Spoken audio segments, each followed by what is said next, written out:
The Thirlwall inquiry, which initially was set up to explain why the Countess of Chester didn't know that Lucy Letby was committing crimes, has now ironically become a source of proof that Lucy Letby didn't commit any crimes at all. And so, because I couldn't find any trial transcripts from cross-examination of John Gibbs, Dr. John Gibbs, the third of the consultants who pointed the finger at Lucy Letby for crimes that she didn't commit, I turned to the Thirlwall inquiry, where his questioning is laid out in full detail. And I just wanted to start by showing some of the ways that John Gibbs provides inconsistency when it comes to some of the claims that were made by the consultants, and then just some of the ways that his own nature points to the idea that this whole story was concocted as a way to deflect blame. I'm not sure which is worse, the serial killer nurse or the concoction of the story of the serial killer nurse. Which is more shadowy in nature in the human spirit? I'm not sure. I think it might be equally as frightening that there are people, medical professionals, who are capable of concocting this story and putting an innocent person in jail because of it. I think that might be just as scary. Let's start with Dr. Gibbs's questioning at the Thirlwall inquiry about his awareness of killer nurses and killer medical professionals. And the reason I think this is important is because I think this played a role in the story that was concocted before Lucy Letby even began working on the unit. So the questioner moves on to a new topic from the one previous, where Gibbs was basically just introducing himself. This is at the beginning of the questioning at the Thirlwall inquiry. And the questioner says, we're going to move on to the next topic, which is your awareness of deliberate harm cases. Firstly, in 2015, were you aware of the case of Beverly Allett? Of who? Gibbs says, Beverly Allett? Yes, I was. Yes, he says. Was that something that just formed part of your general awareness, or had you received any particular training or warning about it that you can recall? Gibbs says, I can't recall any particular training. I was just aware, as most pediatricians at that time and before that time would have been aware, because of such media interest and such importance to pediatrics. But memories fade over time. So Beverly Allett was not at the front of my mind most of the time I was practicing. I would posit that that's part of the problem. It was in the back of their consciousness, not in the front of their mind. Perhaps if it had been in the front of their mind, they would have also thought of Lucia de Burke and people like that, and would have given deeper thought to the possibility of Lucy Letby actually committing these crimes rather than building a story around it due to fear and the deflection of blame. So moving on, the questioner then starts to talk about the people on the unit, the consultants on the unit. And I have a very specific reason for showing this. So the questioner says, now, as far as the consultant body was concerned, you've mentioned Dr. Jairam, who was the clinical lead for pediatrics, which was the equivalent relevant, albeit in a different structure, to the one that you had held. Gibbs nods. Dr. Stephen Breary was the neonatal lead. Is that right? Yes. And that was an additional clinical role for him, not a management role? That's correct. There were 3 other consultants who were present throughout the entire period we'll be looking at: Dr. ZA, Dr. V, and Dr. Salati. Is that right? Yes. At the start of the period, and this is the important part, at the start of the period we'll be looking at, Dr. Liz Newby was part of the consultant body. Is that right? Yes, she was, Gibbs says. And she left around March 2016, I believe? Right, yes, Gibbs says. And she was replaced by Dr. Susie Holt. Yes, she was, Gibbs says, who was then a part of the consultant body up until past May 2017. Yes. The reason I show this is because Dr. Susie Holt was one of the people who went to the Chester police with Jairam and Breary to tell the story of the murdering nurse. And yet Susie Holt wasn't even there for most of it. Perhaps she came in for a couple of months before she started. I would imagine that's how it works, but I'm not positive of that. Maybe not. Point being, though, that she wasn't even present for most of the indictment time, June 2015 to June 2016. She wasn't there for more than half of it.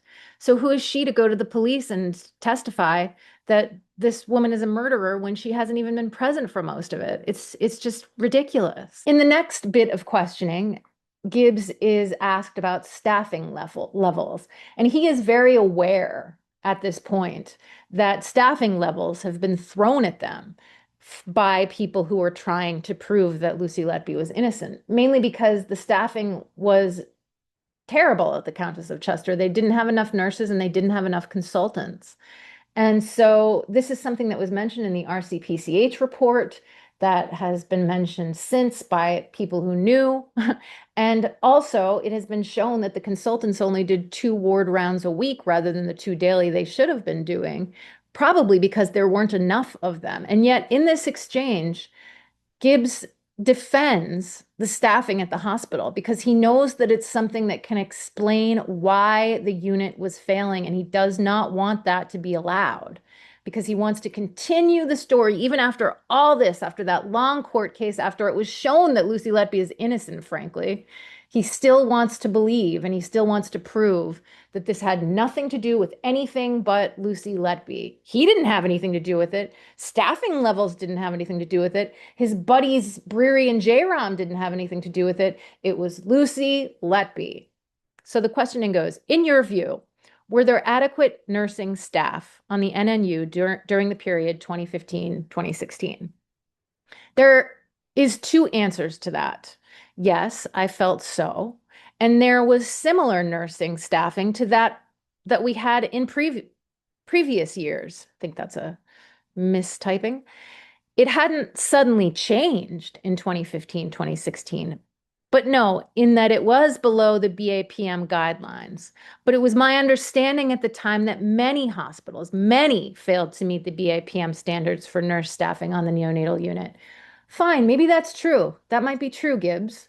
But the fact is that the Countess of Chester Hospital was a failing unit that also was below staffing expectations and standards. So it doesn't really matter what was happening on other hospitals. This is about the Countess of Chester, a failing unit that couldn't handle the babies it had and didn't have the staff to do so anyway. And then in this exchange, I'm just going to skip to the middle. He says, yes, and if I could just add a figure there that might come up later. When we had the college review, I'm not going to talk much about that yet, in September 2016. The reviewers pointed out that the nursing staffing levels on our neonatal unit were 21% below the BAPM recommendation, but that compared to within the region, all the other units, the average was 27% below the BAPM recommendations, which just hopefully confirms what I said. Most other hospitals did not meet the guidelines, and we were actually slightly better off staffing-wise than other neonatal units in the Cheshire and Merseyside region, which is just another opportunity for him to prove that it had nothing to do with staffing and everything to do with Lucy Letby. Locked into this story, driving home this story. Let's hope he remembers this now and says, maybe I was a big part of what happened here, and maybe I do need to step forward and acknowledge that I could have been wrong.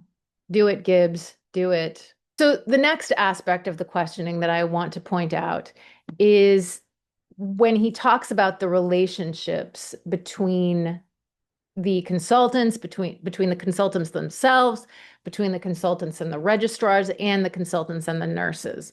So the questioner says, Dr. Gibbs, I'm now going to move on to a subtopic of relationships. We'll start here. In summary, what is your view about the relationship between the consultant body during the period 2015 to 2017? Gibbs says relationship between the consultant pediatricians, yes? Oh, it was good, Gibbs says. It became strained only from the fact that we felt under considerable stress as events unfolded during that 2-year period. And I think that's really interesting and something to point out, something that I think I've mentioned before. The idea that strain developed once the Lucy Letby story took hold. And I wonder if that's because some of the consultants, maybe even including Gibbs, at first rejected the notion because they knew that in reality, the neonatal unit was failing. And so, how could we blame it on an individual nurse? And in fact, suggested that they go to the police and present all of them as potential causes of these mortalities rather than one person, because they were all under suspicion at that point. But of course, the consultants didn't want to do that.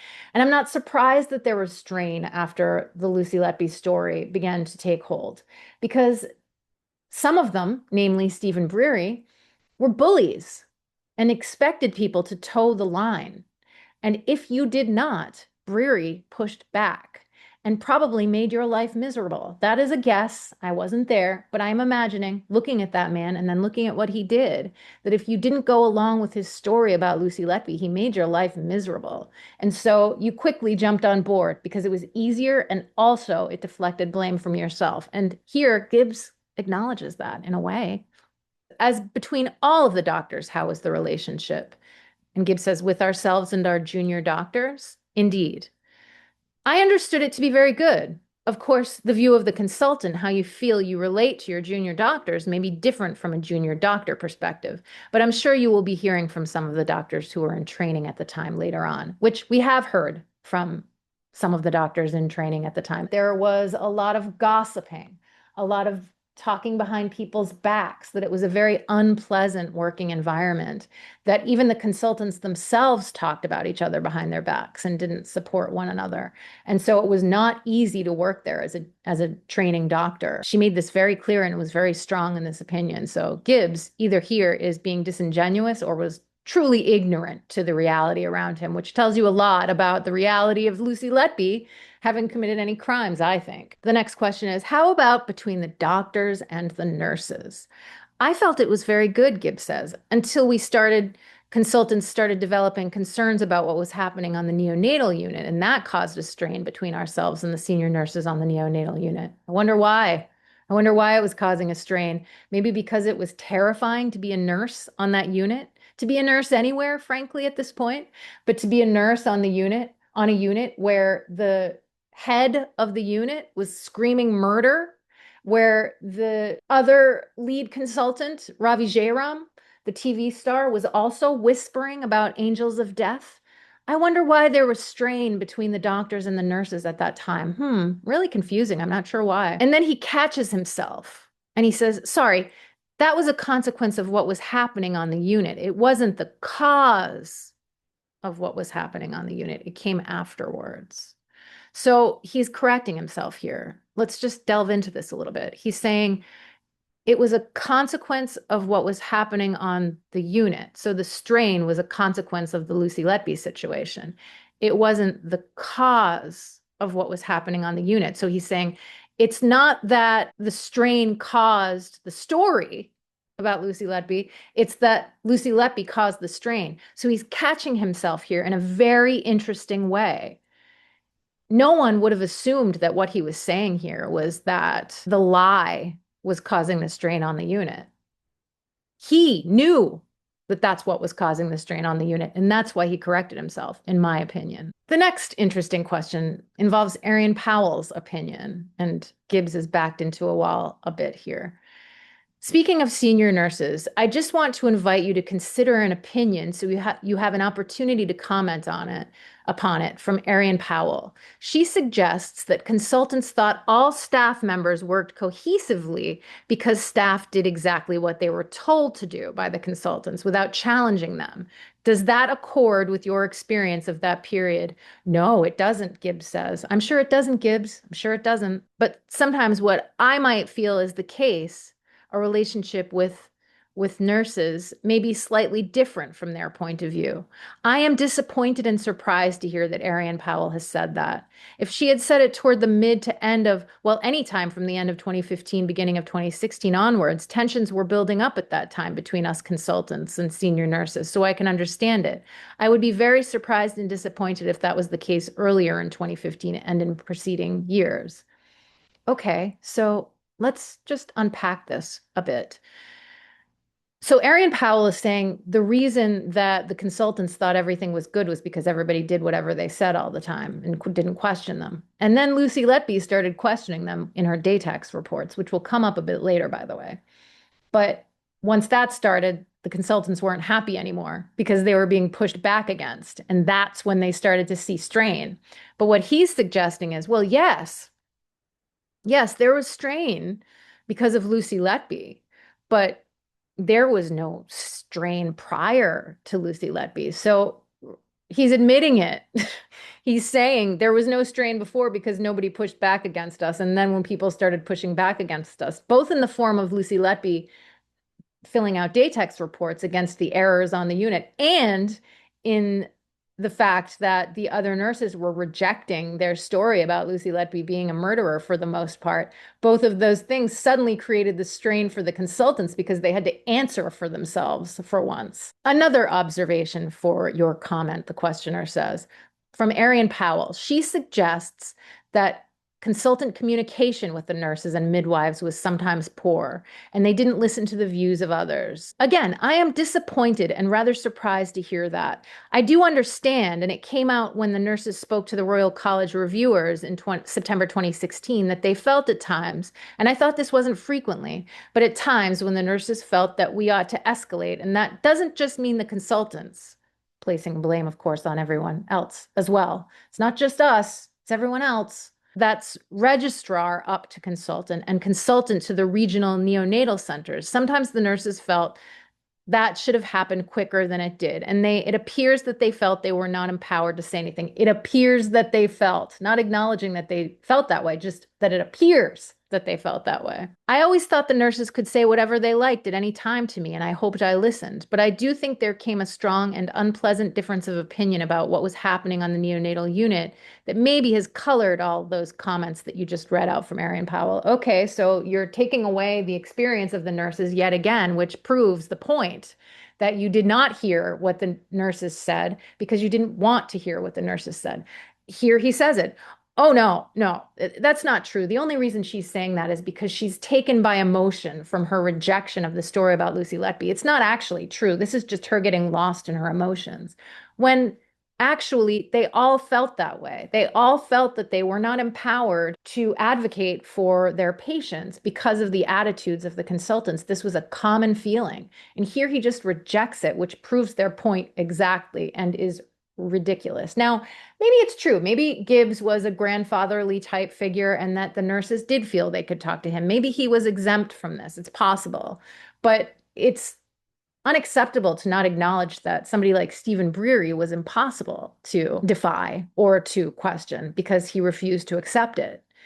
To not acknowledge that is just as bad as not allowing the nurses to escalate situations amongst you and them. It's equally as bad. You're still allowing this to happen on the unit. Even if you're okay about it, you're closing your eyes to the behavior of others, which means that you are supporting that behavior, which means that you are part of the problem and should acknowledge it now.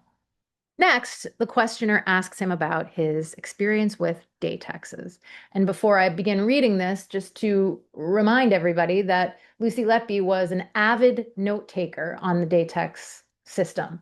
And she often noted the problems on the unit, both coming from the consultants, the other nurses, the registrars, and herself, by the way.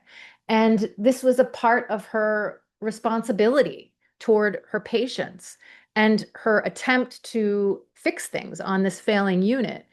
Unfortunately, Stephen Breary was the first line of defense against these Datix reports, and he did not like, I would imagine, seeing things said about his bad practice. And so then this story suddenly was concocted. Very interesting. But this is Gibbs's take on the Datix reports. The question was, so firstly, because you're here to help us by way of introduction to some matters, just tell us in a nutshell, what is a Datix form? Well, a Datix form is just an electronic form for recording clinical incidents, and clinical incidents are just events that may cause concern, either did cause concern or potentially might cause concern. That's when there's been problems with care of patients. And you're supposed to fill in a Datix form when you are aware of such an event, and That will then go through the clinical risk system within the trust. Again, starting with Stephen Breary, the head of the neonatal unit. Now, I just want to focus on your answer there. You gave the first half of the answer, which was when there is an incident which may be of concern or was of concern, and then you added to do with care or words to that effect. Would it only be when there were concerns about arising from care that you would fill out the Datix, or could you just fill out a Datix if you were generally concerned without really being able to put your finger on what it was that you were concerned about? I'm not sure, Gibbs says, and I never filled a Datix form in to do with a general concern. It was always a specific concern about a particular patient and a particular event with a particular patient. So if we just test that with an example, if a baby suddenly and unexpectedly collapsed and recovered, and you didn't understand at the time the reason for that sudden and unexpected collapse, is that the sort of thing that you would fill out a Datix for? Or would you not fill it out because you didn't identify any issue with care? Generally would not fill it out, no, Gibbs says, because you had to identify what was the problem, a medication error, a lack of equipment, a staffing problem that led to that episode.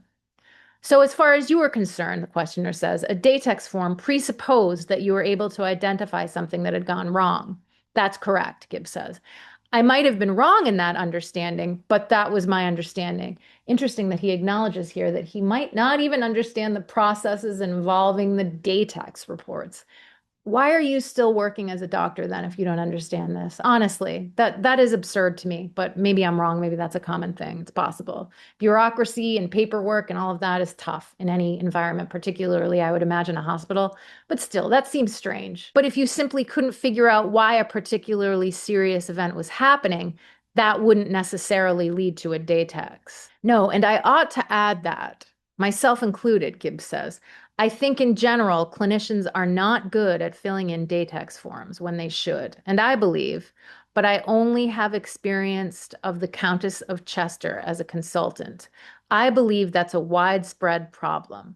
And it is said that a department in a hospital is very risk aware and good from that sense by filling in lots of Datix forms. But also, and here's the key point, you get criticized by having so many events in your hospital. There is a disincentive to fill them in. In other words, yes, we should fill them in. It improves a hospital when you do, but it also creates problems for the head of the unit when you do. And so that's a disincentive to fill it out. So here's a unit that's failing. Here's a doctor with an enormous ego, meaning Stephen Breary, and all of them, but Stephen Breary. Somebody is filling out these Datix forms all of a sudden. This new young nurse who just started in 2012 and according to Stephen Breary probably doesn't know anything. And here she is filling out these Datix forms and causing problems for him, pointing out the errors at the hospital. I wonder why the next step would be to say it's her fault. It's her fault all of this is happening. Very interesting. And here, Gibbs admits it. Amazing. Next, the questioner asks Gibbs about safeguarding training. In other words, protection of patients, protection of processes at the hospital. And the questioner says, had your safeguarding training included as any part of it how you might go about reporting a concern related to a colleague? Gibbs says, I'm hesitating because I can't remember if that ever came under safeguard training, although generally it is under that area. I was aware and I did know I thought I knew the rough steps you should take if you were concerned about a colleague. Yes.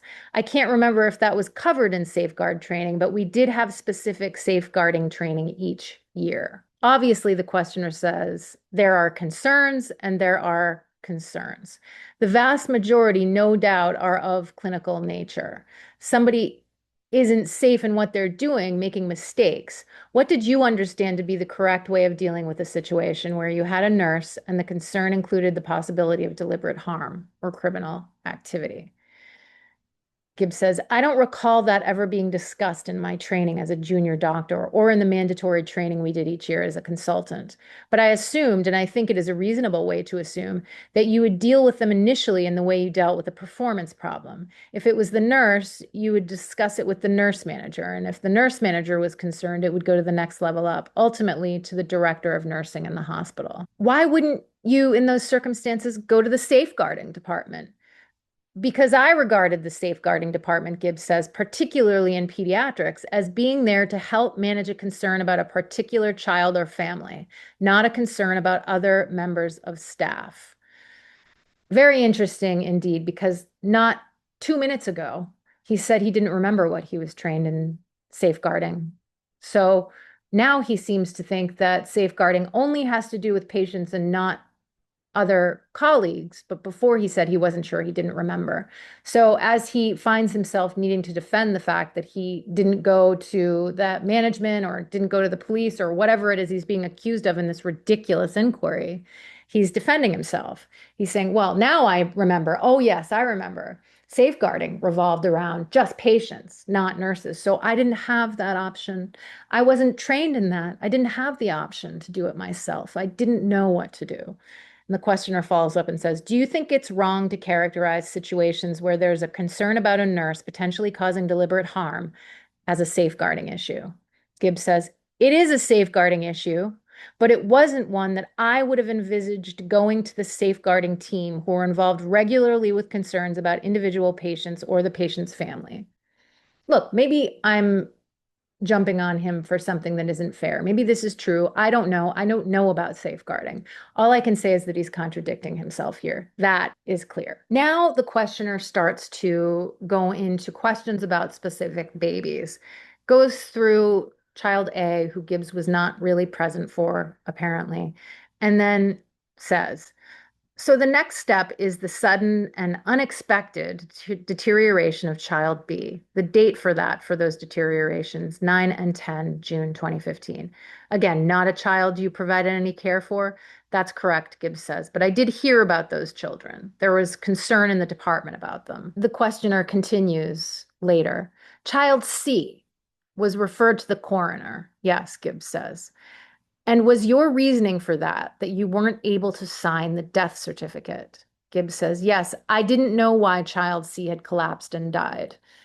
That's because you missed it, Gibbs. You missed the bowel obstruction that took this child's life. This is just to point out where this is going, that we've started with the first children in the indictment against Lucy Letby. And now we're going to move into the very beginning of the finger pointing. I just wanted to show this arc of experience. So we go through child A, child B, then we get to child C, which was Gibbs's responsibility. And then the next question moves ahead a bit and says, can we please go to the final email? This is an email from you dated June 23rd, 2015, 10:04 a.m. to your consultant colleagues. I'll just read the first part out, and then you can speak to the generality of it. Rachel Lambie, that's Dr. Lambie, and Gibbs nods, came to see me this morning. I think because I was the only person in the office when she came, to say the registrars are very concerned about the recent neonatal deaths and collapses where child B is identified. All the infants showed a strange purpuric looking rash that probably wasn't true purpura. However, I pointed out that child C, who also died, did not have this rash, but it's true that child A, child B, and the recent death, child D, did show similar strange color on collapsing. Rachel also said that all the neonatal nurses are very worried. They feel we ought to do something, and also what else different the registrars can do. So if we can pause there. You had had a conversation with Dr. Lambie, the questioner asks, and Gibbs says, yes. The reason I'm reading this is twofold. First, I think it's interesting, this mention of rashes this early on. I don't believe, and of course, I don't know, this is just speculation, but I don't believe that if rashes were brought up, which apparently they were because he sent an email, that they were coming from a genuine place. I think that the story was already beginning to develop. I think Ravi Jairam had already found the Lee and Tanswell paper here. And that's why it's possible that this registrar is coming to Gibbs and talking about it. Not because she's in on the lie, but because it's been suggested to her. It's been sent into the ether. Rashes, rashes, rashes. rashes, air embolism, rashes, by Ravi Jairam, so that the story would begin to take hold. And here it is. This is in June 2015, right when Stephen Breary starts to talk about Lucy Letby, even though he blamed Arian Powell for creating the staff list that created the correlation between Lucy's presence and the deaths, and then just went from there. So here it is, first mentioned in June 2015 from other people on the unit, clueless as to what was happening, perhaps, but buying into this idea of rashes. And then secondly, the reason I mention it is because here are registrars coming to the consultants and saying, we're afraid. There are problems here. What's going on? We have to do something. What do we do? There are so many problems happening right now. There's sewage. There's sepsis that isn't being detected. There's pseudomonas from the sewage, superbugs. There's poor care. There's inability to intubate. There's the missing of major signs, child C, bowel obstruction. What do we do? And that creates tension and strain for these consultants because they're the ones responsible for this unit. So they start to get anxious about the conditions of the unit. They see the fingers beginning to be pointed at them.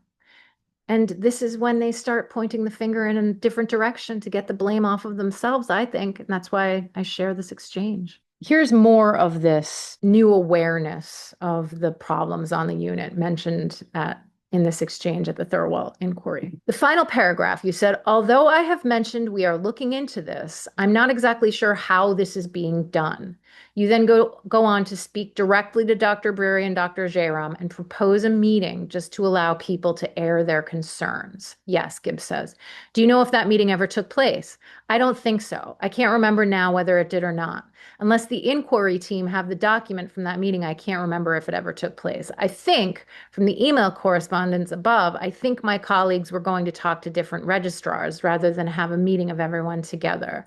I think that's what the emails say about, and then the questioner interrupts and says, let's just scroll up, please. That was in lieu of the meeting, I think.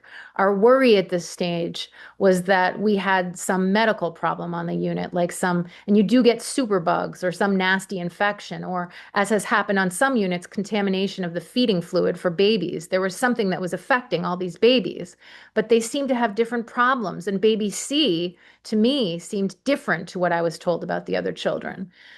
So, okay, registrars have come to consultants and said, we have a major problem on this unit. What do we do? And rather than holding a group meeting, which is what they should have done, they go to each individual registrar to talk to them about it. Why? I wonder why. Maybe it's because one-on-one registrars have much less power to push back against the consultants than they would if they were in a meeting together talking about the issue. A lot easier to turn the tables when you, the powerful consultant, meets individually with a registrar. Very much easier to change the narrative that way, rather than having a big meeting where things need to be addressed and people are held to account. And just to say, when the questioner says, let's scroll up, please, the reason he's saying, let's scroll up, please, is because he's showing, yes, you are correct. There was no meeting. It was all individual meetings with registrars. That's an enormous problem. And I think this is where the narrative took hold. When the consultants became afraid of being held to account, they started their campaign with each individual registrar and with each individual person and other individual consultants, creating the narrative that protected them from their own mistakes. Speculation, but I think it's pretty good speculation. Here's just a little bit more about this. The questioner says, we're going to move forward to June 29th, 2015. This is a senior clinicians meeting that you attended on June 29th. We can see where it says, there was also an issue raised round the fact that with the 3 recent neonatal deaths, the registrar had been quite worried and feel that nothing is being done. Behind the scenes, reviews are going on, but it felt that formal debriefs should probably take place rather than any specific meeting to discuss all 3. So again, at that time, would you agree, Dr. Gibbs? It seems that the registrars are making known their particular concerns to the consultant body, and one big meeting isn't necessary, according to you people, just individual meetings with each registrar. But notice the registrar had been quite worried and feel that nothing is being done. That is a finger pointing, if you ask me. That's saying, what are you doing about this, Breary, Jairam, Gibbs? What are you doing? What are you doing about this? And that put up defenses, I speculate. And then the questioner says, you comment upon that meeting in your paragraph 72, just saying that there were informal discussions between consultants around July 2015. Several had been involved with the death on the NNU. It was recognized that Letby had been present on each occasion. So this is the trajectory of this event. Deaths start happening, sewage in the hospital, missing things, their hospital being on lists for being one of the worst hospitals in detecting sepsis, mistakes being made with intubations, babies dying because of it, registrars becoming concerned, coming to the consultants and saying, this is a problem. What do we do?